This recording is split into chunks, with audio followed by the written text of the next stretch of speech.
देखिए, नगर पालिका धारोड़ा का ये जो उपचुनाव है, इसमें भारतीय जनता पार्टी और जननायक जनता पार्टी दोनों मिलकर के चुनाव लड़ रही है। और क्योंकि पिछला जो इलेक्शन था उसमें ये सीट जजपा को गई थी, इसीलिए भारतीय जनता पार्टी और जजपा के प्रदेश शीर्ष नेतृत्व ने ये फैसला लिया कि इस बार भी जजपा यहाँ से चुनाव लड़े। और इसीलिए आज जजपा और भाजपा दोनों मिलकर के राव मान सिंह को मैदान में उतारा है और इनका नॉमिनेशन के लिए सभी भारतीय जनता पार्टी और जजपा के कार्यकर्ता और नेता यहाँ एकत्रित हुए हैं। यही कहना चाहूँगा।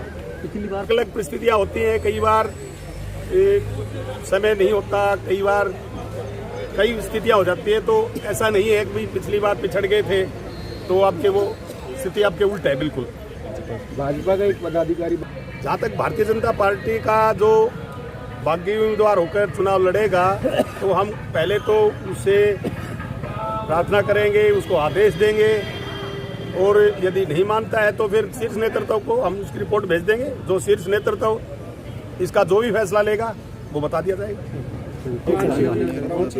रोल है जी, रोल है। अरे क्या कहेंगे, दूसरी बार नॉमिनेशन कर रहे हैं, क्या कुछ फाइट रहेगी? पहली बार हमारे परिवार में एकजुटता नहीं हो पाई थी किसी परिवार अपनी बातचीत के कारण। इस बार हमारा परिवार एकजुट होकर पूरी मेहनत से पूरे धारवाड़ा में अपनी जितना भी हो सकेगा पूरी मेहनत से जुट के एक तरह लड़ेगी। चुनौतियाँ भी जरूर होंगी सामने। चुनौतियाँ सामने हैं। अब गंदे पानी की जो चुनौती आ रही है जी, अजय चौटाला जी आज आ रहे हैं, 3 बजे प्रोग्राम है।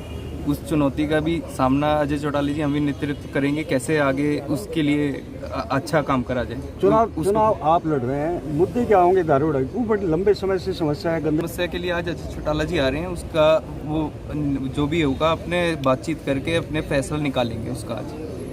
और मुख्यमंत्री जी ने किया है, पहले 146 करोड़ का आप सबको पता होगा कि 146 करोड़ का बजट पास हो गया है। वो माननीय मुख्यमंत्री जी मनोहर लाल खट्टर आए थे रेवाड़ी में, उन्होंने इस चीज़ पे इंटरव्यू भी दिया था। तो इस चीज़ के बारे में आज सारा फैसला आ जाएगा लोगों के सामने सबके। आज इसके एंडिंग मतलब अच्छे से काम का और रुक आ जाएगा। संदीप भूल जी अभी किसी से फाइट नहीं है हमारी अपने, हम तो अपने रूप में अपने विजय की और अक्सर ठीक रखना ऊपर रोल है। हाँ जी, क्या कहेंगे, नॉमिनेशन किया है भाजपा जजपा प्रत्याशी ने? आज धारवाड़ा नगर पालिका के उपचुनाव के लिए चेयरमैन पद के लिए भारतीय जनता पार्टी और जननायक जनता पार्टी के संयुक्त उम्मीदवार राव मान सिंह ने अपना नामांकन किया है। हम इनको उम्मीद करते हैं आने वाला चुनाव बहुत अच्छा होगा। हम एक तरफा चुनाव रहेगा और अच्छी वोटों के अंतर से जीतेगा और दोनों पार्टियां एकजुट होकर चले। इस तरह पिछला चुनाव दोनों ने एकजुट होकर लड़ा था, इस बार एकजुट होकर। पिछली बार भी जो चुनाव लड़ा यहाँ दोनों एकजुट थे, इसमें किसी प्रकार का कोई शक और शिकवा नहीं है कि पार्टियाँ एकजुट थी, कार्यकर्ता एकजुट थे। परिस्थितियाँ कुछ ऐसी थी कि लोगों का मन था राव मान सिंह को वोट देने का, लेकिन परिवार के अंदर वैचारिक मतभेद के कारण उन लोगों ने अपना मन चेंज कर लिया। इस बार परिवार पूरी तरह एकजुट है और इसका फायदा परिवार को मिलेगा। चुनाव एक तरफा रहेगा। ठीक है, कैंडिडेट्स की बात करें, आपका गठबंधन है, मान लिया पिछली बार भी वैसा ही हुआ था कि पदाधिकारी को नाम भी भेजा था, बाकायदा नाम भी भेजा था उनका। लोकतंत्र में हर व्यक्ति को चुनाव लड़ने का अधिकार है, लेकिन कोई जब व्यक्ति किसी पार्टी का पदाधिकारी होता है तो उसकी फिर पार्टी के साथ मर्यादा होती है। इस बार ये तय कर लिया गया है केवल यहीं पर नहीं, शीर्ष नेतृत्व में बैठ करके दोनों पार्टियों के प्रदेश अध्यक्ष में बैठ करके फैसला कर लिया कि जब भी अगर कोई इस बार इस तरह का उम्मीदवार पार्टी से बागी होकर के चुनाव लड़ेगा तो उसके खिलाफ कार्रवाई तो पिछली बार की कार्रवाई नहीं होगी। क्या बीजेपी से गठबंधन धर्म का पालन किया जाएगा? भीतर घात रखे उम्मीद है।